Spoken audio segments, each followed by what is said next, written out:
I'm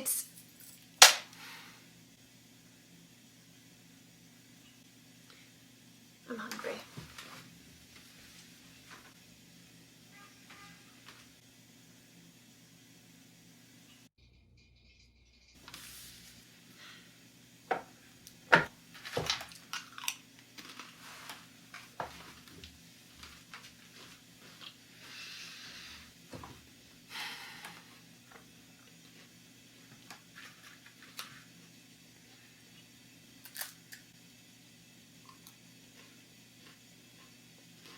What do I even say?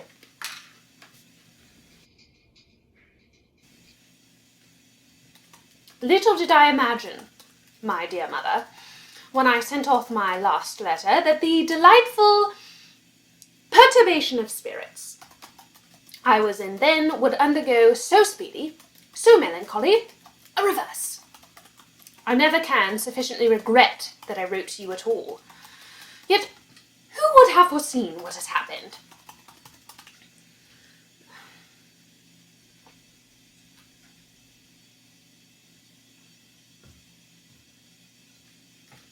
My dear mother, every hope which made me so happy only 2 hours ago has vanished.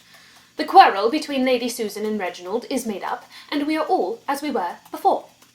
1 point only is gained. Sir James Martin is dismissed. What are we now to look forward to? I am indeed disappointed. Reginald was all but gone. His horse was ordered and all but brought to the door. Who would not have felt safe? For half an hour, I was in momentary expectation of his departure. After I sent off my letter to you, I went to Mr. Vernon and sat with him in his room talking over the whole matter, and then determined to look for Frederica, whom I had not seen since breakfast. I met her on the stairs and saw that she was crying. "My dear aunt," said she, "he is going. Mr. de Courcy is going, and it is all my fault. I am afraid you will be very angry with me, but indeed, I had no idea it would end so." My love, I replied, do not think it necessary to apologize to me on that account. I shall feel myself under an obligation to anyone who is the means of sending my brother home, because, recollecting myself, I know my father wants very much to see him. But what is it you have done to occasion all this? She blushed deeply as she answered, "I was so unhappy about Sir James that I could not help. I've done something very wrong, I know. But you have not an idea of the misery I have been in, and Mamma had ordered me never to speak to you or Uncle about it, and—" You therefore spoke to my brother to engage his interference, said I, to save her the explanation. "No, but I wrote to him. I did indeed. I got up this morning before it was light and was 2 hours about it, and when my letter was done, I thought I should never have the courage to give it. After breakfast, however, as I was going into my room, I met him in the passage, and then, as I knew that everything must depend on that moment, I forced myself to give it to him. He was as good as to take it immediately. I dared not look at him, and ran away directly. I was in such a fright that I could hardly breathe. My dear aunt, you have no idea the misery I have been in." Frederica, said I, you ought to have told me all your distresses. You would have found in me a friend always ready to assist you. Do you think that your uncle or I should not have espoused your cause as warmly as my brother? "Indeed, I did not doubt your kindness," said she, colouring again. "But I thought Mr. de Courcy could do anything with my mother, but I was mistaken. They have had a dreadful quarrel about it, and he is going away. Mamma will never forgive me, and I shall be worse off than ever." No, you shall not, I replied. In such a point as this, your mother's prohibition ought not to have prevented your speaking to me on the subject. She has no right to make you unhappy, and she shall not do it. Your applying, however, to Reginald can only be productive of good to all parties. I believe it is best as it is. Depend upon it that you shall not be made unhappy any longer. At that moment, how great was my astonishment at seeing Reginald come out of Lady Susan's dressing room. Oh, my heart misgave me instantly. His confusion at seeing me was very evident. Frederica immediately disappeared. Are you going? I said. You will find Mr. Vernon in his own room. No, Catherine, He replied. I am not going. Will you let me speak to you for a moment? We went into my room. I find He continued, his confusion increasing as he spoke. that I've been acting with my usual foolish impetuosity. I have entirely misunderstood Lady Susan, and was on the point of leaving the house under a false impression of her conduct. There's been a great mistake. We've all been mistaken, I fancy. Frederica does not know her mother. Lady Susan means nothing but her good, but she will not make a friend of her. Lady Susan, therefore, does not always know what will make her daughter happy. Besides, I could have no right to interfere. Miss Vernon was mistaken in applying to me. In short, Catherine, everything has gone wrong, but it is now all happily settled. Lady Susan, I believe, wishes to speak with you about it, if you are at leisure. Certainly, I replied, deeply sighing at the recital of so lame a story. I made no comments, however, for words would have been vain. Reginald was glad to get away, and I went to Lady Susan, curious indeed to hear her account of it. Did I not tell you, Said she, with a smile. that your brother would not leave us after all? You did indeed, replied I very gravely, but I flattered myself you would be mistaken, I should not have hazarded such an opinion, returned she. if it had not at that moment occurred to me that his resolution of going might be occasioned by a conversation in which we had been this morning engaged, in which had ended very much to his dissatisfaction from our not rightly understanding each other's meaning. This idea struck me at the moment, and I instantly determined that an accidental dispute, in which I might probably be as much to blame as himself, should not deprive you of your brother. If you remember, I left the room almost immediately. I was resolved to lose no time in clearing up those mistakes as far as I could. The case was this.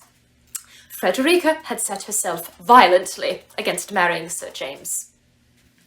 And can your ladyship wonder that she should? Cried I, with some warmth. Frederica has an excellent understanding, and Sir James has none. I am at least very far from regretting it, my dear sister, said she. On the contrary, I am grateful for so favourable a sign of my daughter's sense. Sir James is certainly below par. His boyish manners make him appear worse, and had Frederica possessed the penetration and the abilities which I could have wished in my daughter, or had I even known her to possess as much as she does, I should not have been anxious for the match. It is odd that you should be alone ignorant of your daughter's sense. Frederica never does justice to herself. Her manners are shy and childish, and besides, she is afraid of me. During her poor father's life, she was a spoilt child. The severity which it has since been necessary for me to show has alienated her affection. Neither has she any of that brilliancy of intellect, that genius or vigour of mind, which will force itself forward. Say, rather, that she has been unfortunate in her education. Heaven knows, my dearest Mrs. Vernon, how fully I am aware of that.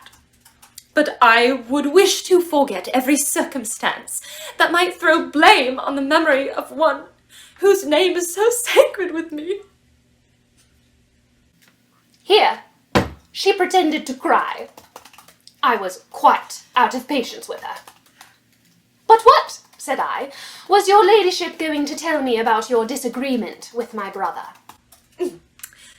It originated in an action of my daughter's, which equally marks her want of judgment and the unfortunate dread of me I have been mentioning. She wrote to Mr. de Courcy. I know she did. You had forbidden her speaking to Mr. Vernon or to me on the cause of her distress. What could she do, therefore, but apply to my brother?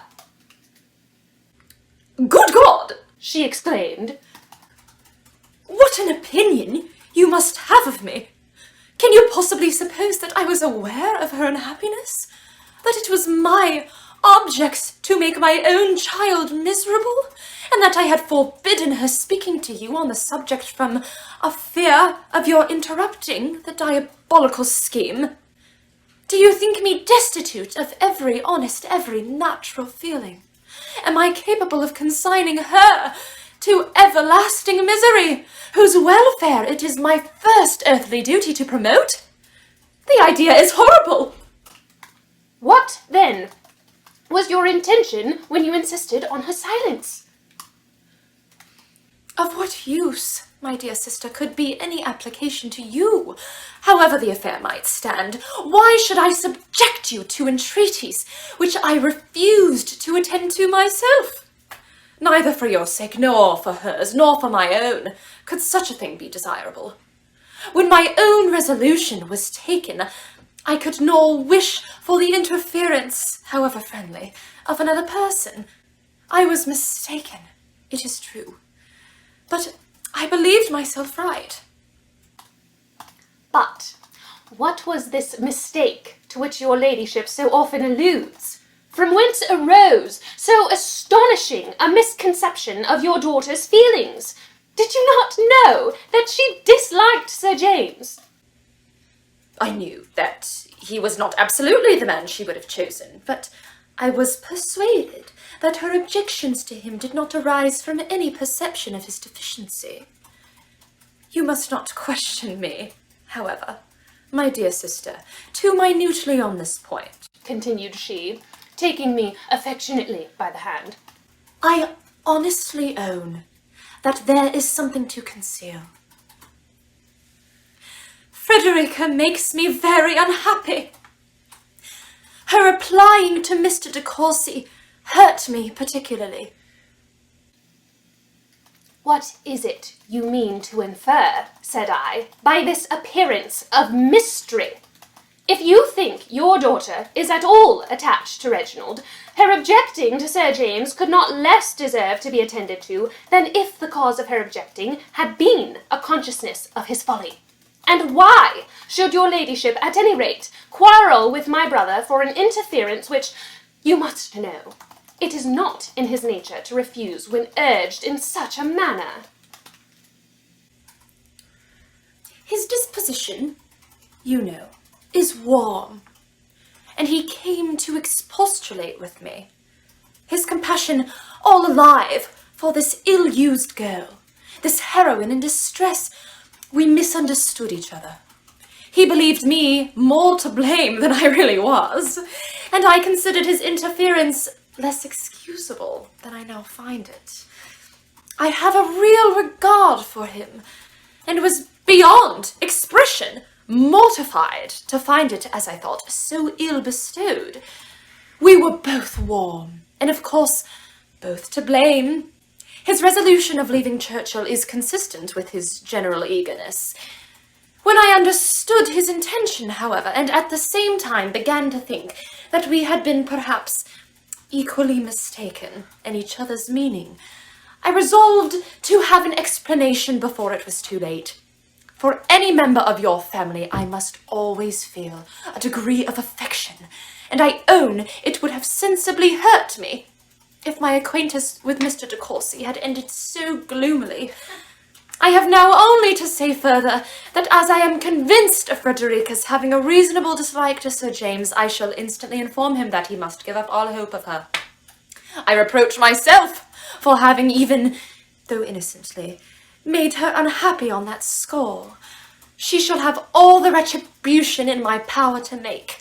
If she value her own happiness as much as I do, if she judge wisely, and command herself as she ought, she may now be easy. Excuse me, my dearest sister, for thus trespassing on your time, but I owe it to my own character, and after this explanation I trust I am in no danger of sinking in your opinion.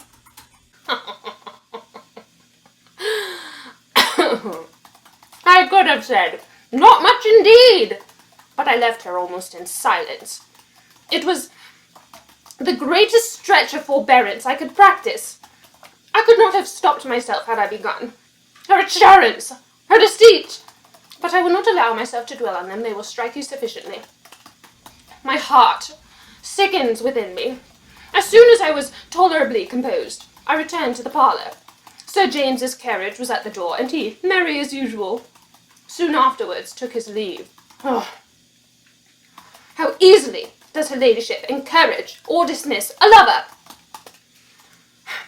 In spite of this release, Frederica still looks unhappy, still fearful, perhaps, of her mother's anger, and though dreading my brother's departure, jealous, it may be, of his staying. I see how closely she observes him and Lady Susan. Poor girl. I now have no hope for her. There is not a chance of her affection being returned. He thinks very differently of her from what he did. He does her some justice, but his reconciliation with her mother precludes every dearer hope. Prepare, my dear mother, for the worst. The probability of their marrying is surely heightened. He is more securely hers than ever. When that wretched event takes place, Frederica must belong wholly to us. I am thankful that my last letter will precede this by so little. So, as every moment that you can be saved from feeling a joy which leads only to disappointment is of consequence. Yours ever, Catherine.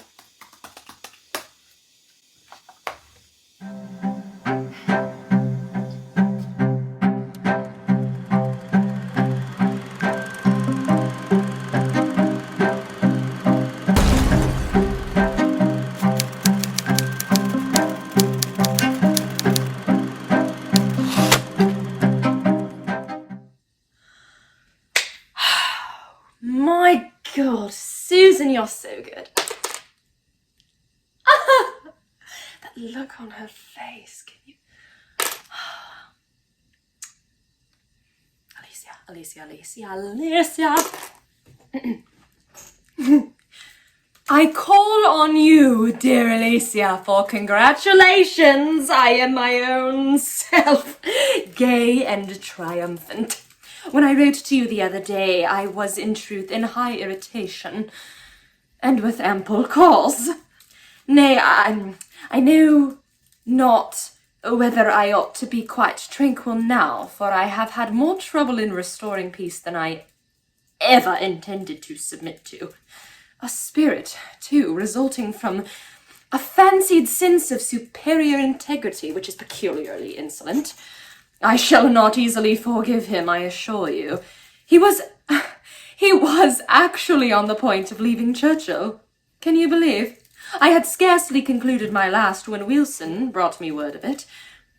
I found, therefore, that something must be done, obviously, for I did not choose to leave my character at the mercy of a man whose passions are so violent and so revengeful.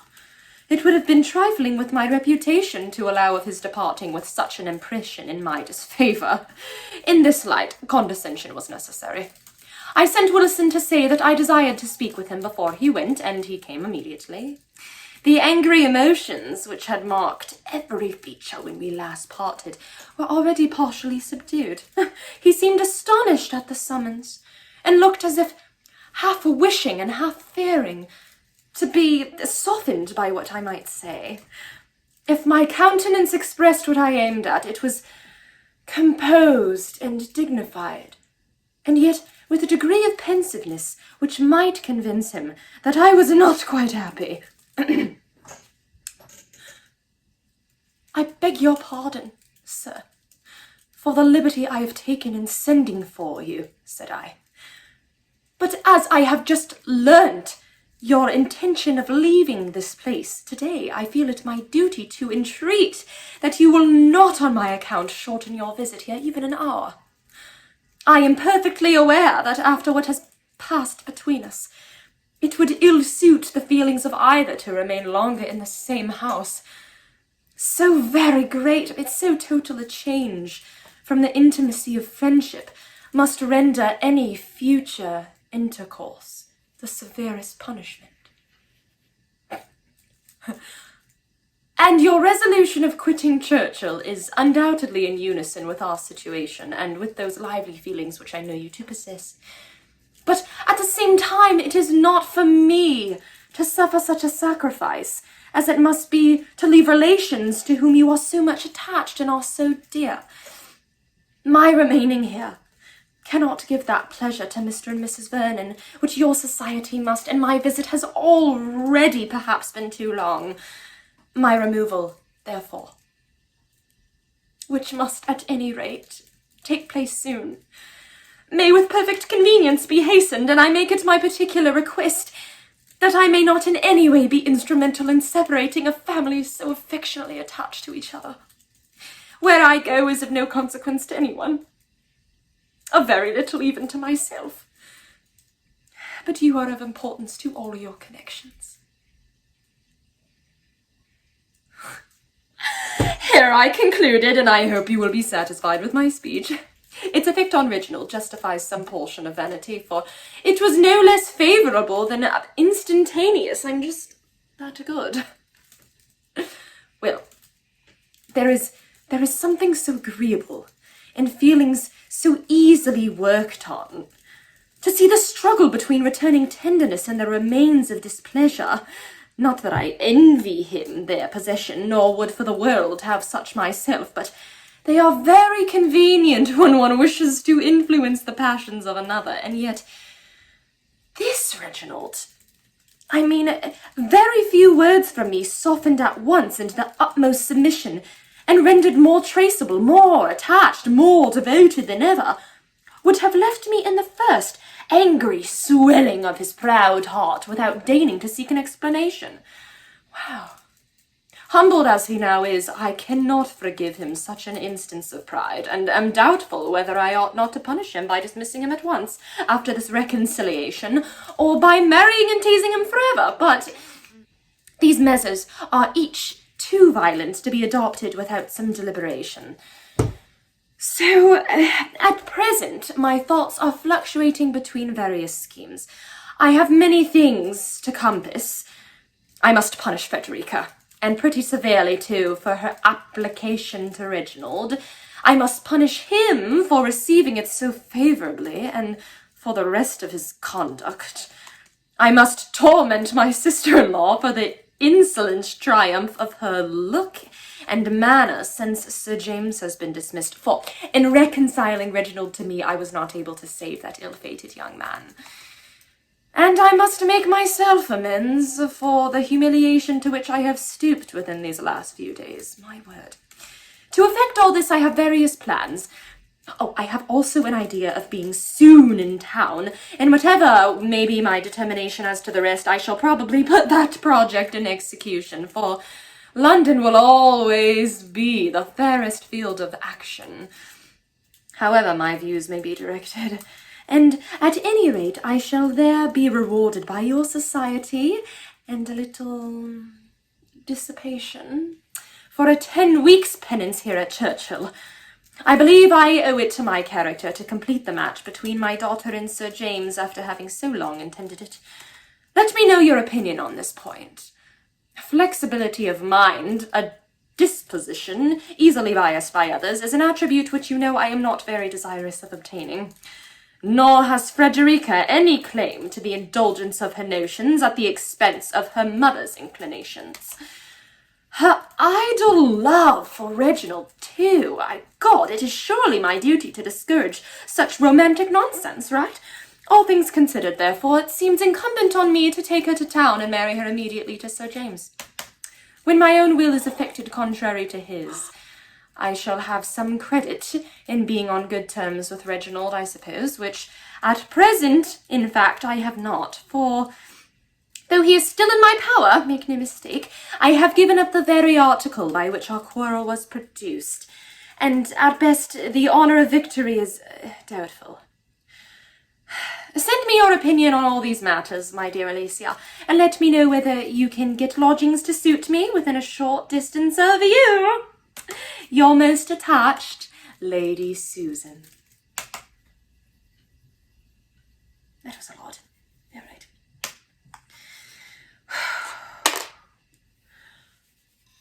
Time to...